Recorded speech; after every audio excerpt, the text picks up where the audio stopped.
Na ikiwa tarehe 12 mwezi wa 5 mwaka wa 2025, karibu katika taarifa za AGR News. Mimi ni Videlis Moshoge, na taarifa za leo tunaangazia zile ambazo baadhi ya wabunge wamejitokeza wakiwatetea walimu kuhusu kuondolewa kwa marupurupu yao, wakisema kwamba walimu hao wanafanya kazi ngumu na inawezekana ama inafaa waongezwe marupurupu instead ama badala ya kutoa na kuondoa marupurupu yao. Isiondoe pesa ya hardship ya walimu. Hao walimu wanapitia mambo magumu sana. Na kama kuna watu wanatakana kuangaliwa vizuri sana Kenya hii, ni jamii ya walimu. Ama namna gani? Walimu ndio wanachungia watoto, utakuta wengine wanajitolea hata kusomesha wengine. Kwa hivyo hii pesa ya hardship, tunaomba sana serikali iweze kubakisha hiyo pesa, hata waweze kuongeza yale maeneo ambayo yanakaa ni hardship, lakini wasiondoe. Wananchi mnasemaje? Ni namna hiyo jameni? Waja tu.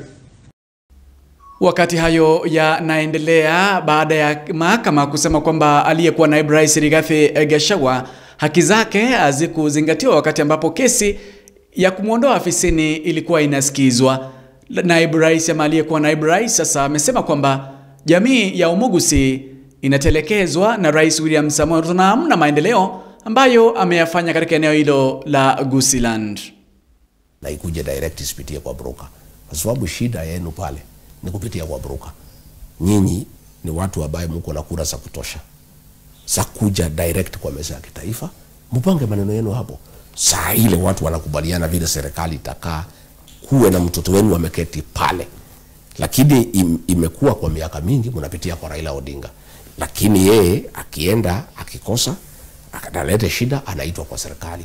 Hakuna siku ameitwa kwa serikali, ameita Mkisii hata mmoja ameenda naye. Ameenda na watu yake peke yake.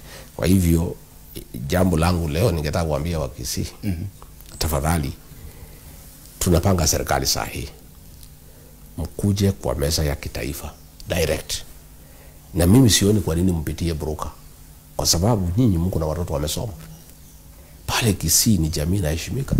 Kwa mambo ya vitabu na makaratasi wako sawa. Tuko na maprofesa, tuko na madaktari, tuko na watu ambao wako na ujasiri na wanajulikana vizuri. Mjipange vizuri, mkuje kwa meza ya kitaifa direct. Ndio mkuje sasa pale tukipanga kila mtu alete maneno ya watu wake ya kwamba sisi tutachangia kwa hii serikali. And this is our expectation. Kwa sababu hiyo ndio siasa. Mtu asikuambia ati kuna siasa inapangwa bila mtu kuuliza. Hata watu wakienda kuwinda mnyama katika msituni. Wakati huo huo pia aliyekuwa naibu rais Rigathi Gachagua amejitokeza na kusema kwamba atamuunga mkono aliyekuwa waziri wa zamani Daktari Fred Matiang'i na kuwashtumu wale ambao wanamtusi. Kwanza muachane na mambo ya broker. Mambo ya kupitia mtu mwingine ndio mkuje kwa meza ya kitaifa, muachane naye. Huyu kijana wenu Fred Matiang'i alifanya kazi na Uhuru Kenyatta. Na kuangalia kwetu alifanya kazi nzuri sana, alikuwa mwaminifu kwa Rais Uhuru Kenyatta. Na alisukuma kazi sana akiwa waziri wa elimu. Sana, kazi ambayo inaonekana. Najua nasikia watu wengi wanamtaja wale walikuwa shule wakati hiyo. Amekuja pale, amekuwa waziri wa usalama, amefanya kazi ambaye inaonekana. Kutoka hapo ameenda pale World Bank, amepewa kazi kubwa sana. Huyu tukimwangalia ni kiongozi ambaye ametosha, ameiva. Kwa qualification ametosha kuongoza Kenya na anaweza. Lakini ataongoza vipi? Lazima apigiwe kura na watu ya Kenya. Hizi kura atapigiwa na watu ya Kenya. Itakuwa namna gani mimi niambie watu ya Mlima Kenya tuunge Fred Matiang'i mkono kama yeye hajatuonesha kwa dhihirisho ya kwamba nyumbani ameungwa mkono kikamilifu? Kwa hivyo jambo la kwanza, tuko pale presidential candidate wengi. Mimi niko pale, nataka kuwa rais wa Jamhuri ya Kenya. Tuko na huyu Martha Karua anataka kuwa rais wa Jamhuri ya Kenya. Tuko na huyu Eugene Wamalwa. Na siku mbili baada ya Rais Ruto kumteua yule ambaye ni mwenyekiti na vile vile makamishna katika tume ile ya uchaguzi, aliyekuwa naibu rais Rigathi Gachagua amesema kwamba rais alipokezwa majina mawili, moja ikiwemo ya Simio ama Charles Nyachae na vile vile yule ambaye sasa hivi rais alimpendekeza kama mwenyekiti, na kusema kwamba kwa sababu Rais Ruto ana chuki na jamii ya Abagusi, alitupa jina la Charles Nyachae na kumpendekeza yule ambaye alimtaja kama mwenyekiti wa tume hiyo ya IEBC, na hamna hata kamishna mmoja kutoka jamii ya Omogusi kwa ujumla kuwa chairman wa IEBC. Rais akapatiwa majina hayo mawili, akamuondoa. Na mimi nikiambiwa rais angali yako na hasira na jamii ya Abagusi, anasema mwaka wa 2007 mzee wetu marehemu Nyachae alimpiga pale South Mugirango, na kwa hivyo ako na maneno na hii jamii, na ndio amekataa kuchukua huyu Charles Nyachae. Sasa kwa ile commissioners hakuna pahali mko, naona, na huyu Nyachae ndiye ako na umaarufu, alisimamia hii chairman ya Constitutional Commission implementation, amekuwa pale East African Court of Justice. Yeye ni kiongozi ambaye ako na umaarufu. Huyu amewekwa kama chairman, ni mfanyikazi alikuwa ya Nanok. Nanok ni mfanyikazi wa rais. Kwa hivyo hii IEBC watakuwa wanajaribu kupangia pale State House. Huyu Charles Nyachae kama angepatiwa, Wakenya wangeridhika, kwa sababu one, anajulikana, ni mzee, iko na mali yake, sio mtu ambaye anaweza shawishiwa na mali. Number 2, ako na proven track record, ambaye amefanya kazi ambayo inaonekana. Alikuwa chairman wa implementation ya constitution na akafanya kazi nzuri sana. Amekuwa judge pale. Na tukimalizia ni kwamba Rais Ruto leo ametembelewa na Rais wa Finland ambaye ni Alexander Stubb, ambaye ametembea nchini Kenya na kukaribishwa katika ikulu ya Rais Nairobi, na kusema kwamba wataendelea kutengeza urafiki kati ya nchi ya Kenya na nchi ya Finland. So many fields. So when you suggested to me when we first met in Switzerland about a year ago that why don't you come over, I immediately said I'd love to come over, and it's been a great pleasure to be here. We have a long history together, and I'm sure that we have a good future together as well. For Finland, Kenya is a very strong supporter of multilateralism and a promoter of regional peace and security, but also a country with a global voice.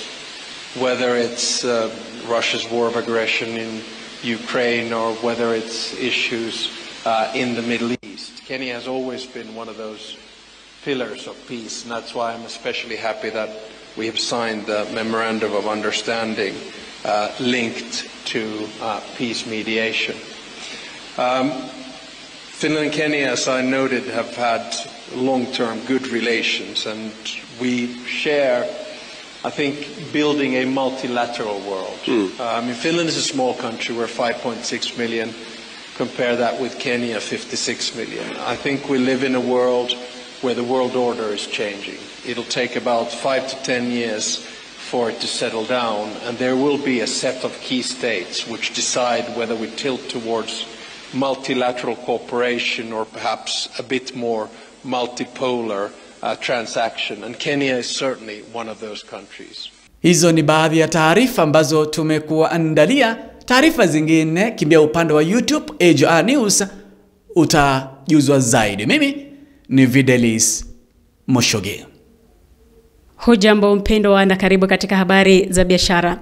Tukianza ni kwamba wabunge wamejipata nchi za ofisi zao katika jengo la KICC ni kwa sababu ya malimbikizo ya kodi ya milioni 50. Tume ya utumishi wa umma imependekeza ofisi hizo kufunguliwa, huku serikali ikifanya jitihada kulipa deni hilo kabla ya kuisha kwa mwaka wa fedha. Tunavyozidi kusonga ni kwamba hazina ya humu nchini imependekeza kukatwa kwa bajeti ya chuo kikuu cha Moi, chuo kikuu cha Egerton na chuo kikuu cha Technical University of Kenya. Bajeti ya chuo kikuu cha Moi kitakuwa kinashuka kutoka bilioni 3.3 hadi bilioni 1.96. Bajeti ya chuo kikuu cha Egerton ikishuka kutoka bilioni 1.6 hadi bilioni 1.3, na bajeti ya chuo kikuu cha Technical University of Kenya ikishuka kutoka bilioni 1.18 hadi milioni Zidi kusonga ni kwamba Kenya imepunguza ufadhili wake kutoka kwa International Monetary Fund kutoka kwa bajeti yake hadi mwaka wa 2029. Huku ikiepuka hali ngumu kama vile ushuru. Badala yake kupendekeza kukopa kutoka kwa Benki ya Dunia kwa sababu ina masharti machache. Nikombe hapo kwa sasa. Jina langu ni Ruth Nyanchama.